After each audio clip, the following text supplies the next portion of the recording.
Voici bientôt 3 mois que vous menez une campagne extrêmement active sur le terrain.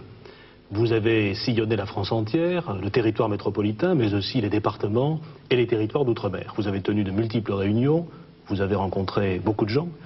Comment, au moment où cette campagne s'achève pratiquement, pourriez-vous résumer votre impression générale sur ce que pensent les Français? Eh bien, j'ai d'abord constaté que les deux candidats, qui étaient déjà présents en 1974, n'ont su ni convaincre, ni entraîner les Français. Et j'ai constaté au contraire que ma candidature recueillait un accord, un soutien, chaque jour plus important. Et vous avez une explication à ce double mouvement, l'un de montée et l'autre de stagnation? Et je crois que cela tient au fait que les Français ressentent actuellement une espèce de découragement, de malaise. Ils n'ont pas été mobilisés. Et ce découragement et ce malaise viennent, je crois, du fait qu'il faut aujourd'hui les gouverner autrement. C'est-à-dire en leur donnant à la fois plus de responsabilité, plus de liberté, mais aussi en leur donnant le sentiment que leurs affaires intérieures et extérieures sont traitées avec plus de fermeté. Je crois que c'est ça le problème. Vous ne croyez pas que la raison essentielle de ce malaise, prenons le mot, c'est quand même quelque chose de beaucoup plus concret, le chômage par exemple, qui touche toutes les familles? Oui, naturellement, le chômage, c'est d'ailleurs le point central de toute la politique que je propose aux Français et qui consiste à lutter contre le chômage, à augmenter la production.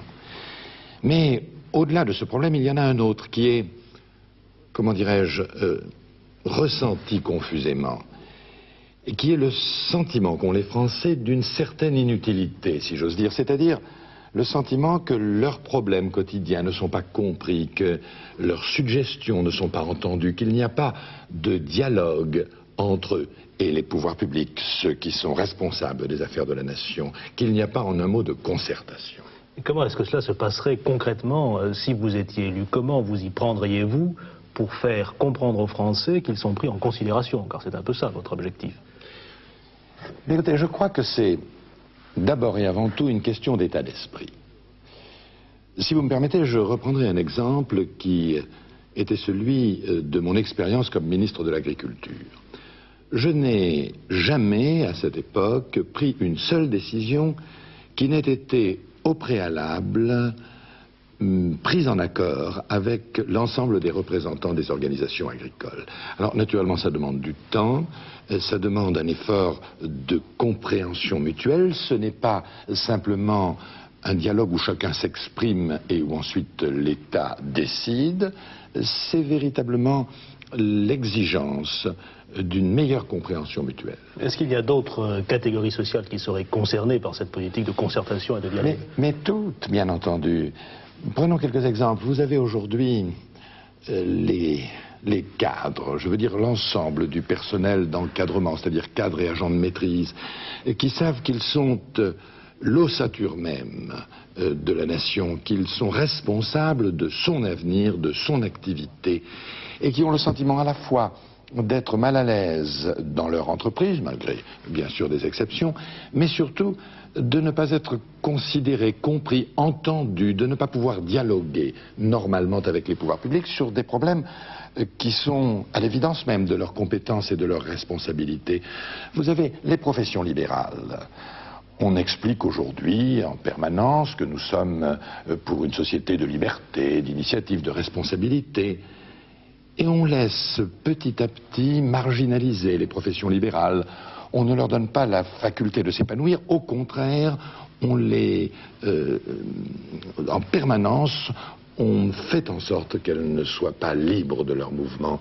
Il faut là aussi avoir un véritable dialogue avec elles. Je prendrai un dernier exemple, qui sont les fonctionnaires.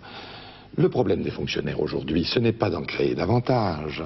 Le problème, c'est de leur donner plus de sens, des responsabilités, les convaincre qu'ils sont au service de la nation et leur donner bien entendu un statut, une considération qui leur revient. Prenez par exemple les instituteurs. Il est extraordinaire que ce corps qui a tant fait pour le pays, qui sous la Troisième République notamment, et encore sous la Quatrième, a forgé en quelque sorte la République, aujourd'hui se sent aussi mal à l'aise et que le dialogue entre eux et les pouvoirs publics soit devenu une sorte de dialogue de sourds. Il faut aujourd'hui que l'on se comprenne mieux. Je ne dis pas qu'il faut leur donner satisfaction, surtout ce n'est pas le problème, mais il faut se comprendre mieux et donc discuter davantage, prendre en considération les uns et les autres, les problèmes et les suggestions de chacun.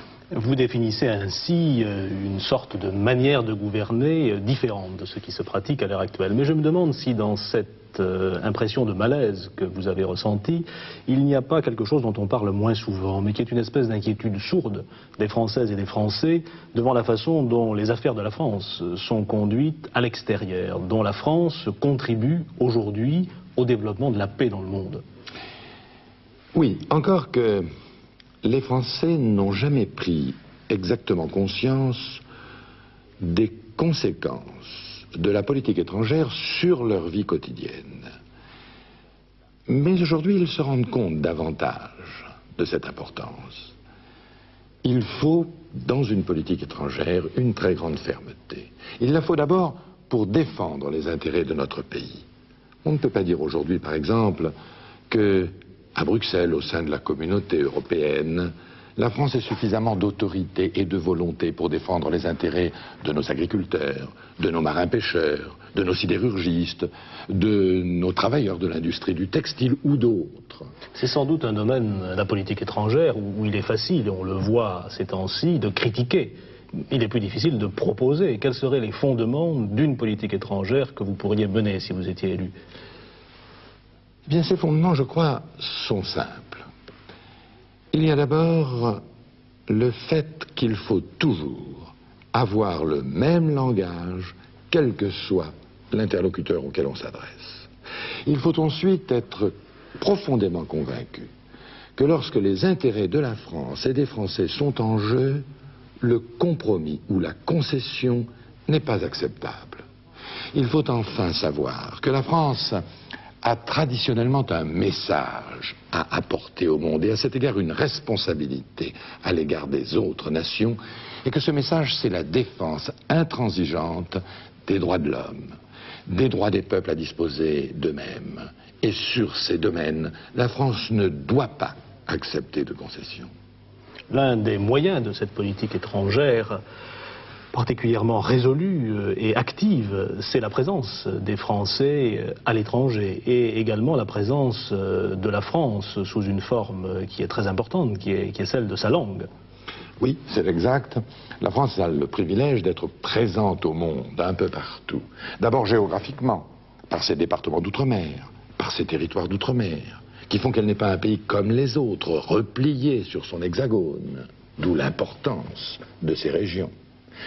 La France ensuite a beaucoup d'hommes et de femmes auxquels je tiens particulièrement aujourd'hui à rendre hommage et qui la représentent sur le plan économique, social, culturel, un peu partout dans le monde. La France enfin a cette chance extraordinaire d'avoir une langue et une culture internationale. Et d'ailleurs, elle ne défend pas assez cette langue et cette culture. Il faut avoir une politique beaucoup plus dynamique de défense de la langue française dans le monde. Et puis il y a enfin les problèmes qu'il ne faut pas oublier et qui sont liés à sa défense. On en parle assez peu dans cette campagne électorale. Est-ce que vous pourriez nous préciser un peu quels sont les grands axes de votre politique de défense? Il y a la dissuasion d'abord, bien entendu. Et la défense, d'abord, est liée à la politique étrangère. Une politique étrangère qui veut sauvegarder la paix doit être une politique de fermeté. Lorsque les pays occidentaux ont marqué leur fermeté, la détente s'est développée et la paix s'est affirmée. Lorsqu'au contraire, comme l'a dénoncé il y a 3 ou 4 ans M. Solzhenitsyn, les pays occidentaux ont voulu discuter, concéder, compromettre. Alors, les Russes, puisque c'est d'eux qu'il s'agit naturellement, ont pris un certain nombre d'initiatives pour pousser leurs avantages, et ça remet en cause à la fois la détente et la paix, on le voit bien aujourd'hui.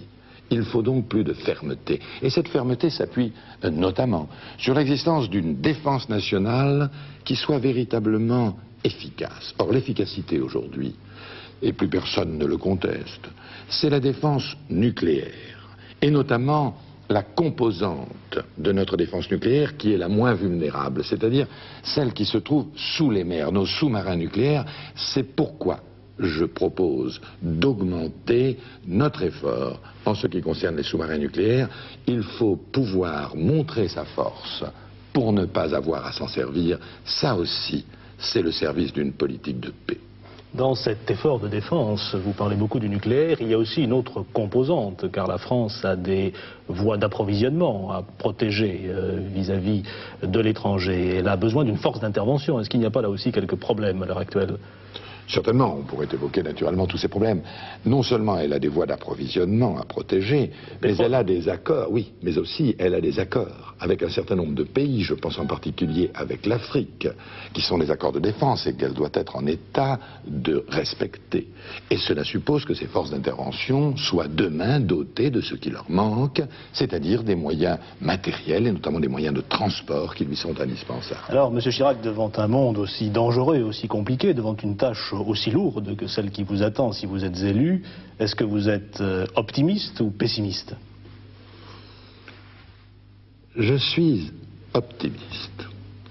Je le suis d'abord parce que c'est dans ma nature. Je le suis ensuite parce que lorsqu'on veut gouverner un pays, on n'a pas le droit d'être pessimiste. Et je le suis enfin parce que j'ai profondément confiance dans la capacité de la France, qui est un grand pays, qui n'est pas 1% dans le monde, à surmonter ses problèmes, et qui demain, comme hier, sera un grand pays. En tous les cas, pour ma part, je ferai en sorte, si je suis élu, que les Français soient à la fois fiers et heureux d'être Français.